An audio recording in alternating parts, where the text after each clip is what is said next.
Here, go outside and clean snow off my truck. Anyways, I'm in Daniel 6. I'll take in half 1 to 14. I'll still need to glean in the beginning because it's long.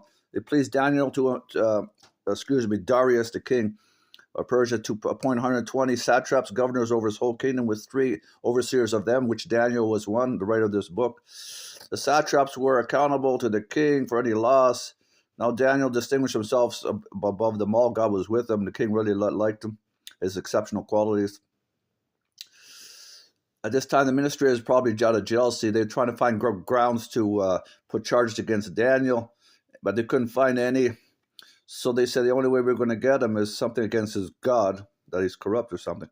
Finally, these men said what I just said, verse.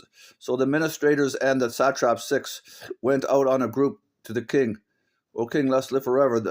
They're setting him up to make a decree because they knew that Daniel prayed 3 times a day to the only God, and they said, don't let anyone enforce it. Don't let anyone worship their God for 30 days to entrap Daniel, okay?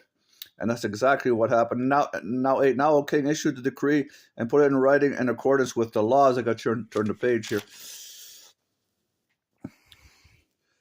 Of the Medes and the Persians, to not worship any God except his gods or him 60 days. Because to set up Daniel that prayed every day to the real God. So the king did this.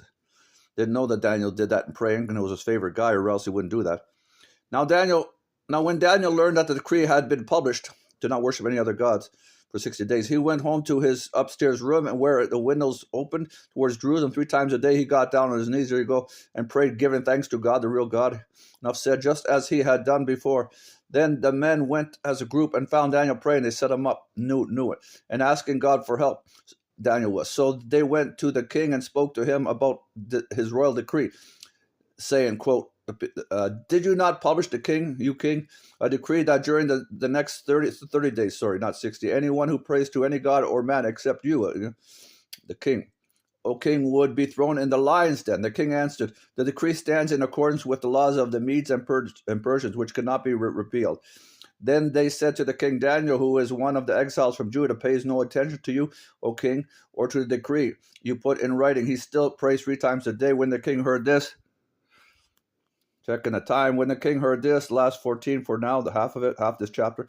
When the king heard this, he was greatly distressed. He was determined to rescue Daniel and made every effort until sundown to save him. I'll take 15 to the end next time because this is long. I had to still gleam over almost half of the beginning of the first half that I split. Please like and subscribe. Okay, thank you. Bye.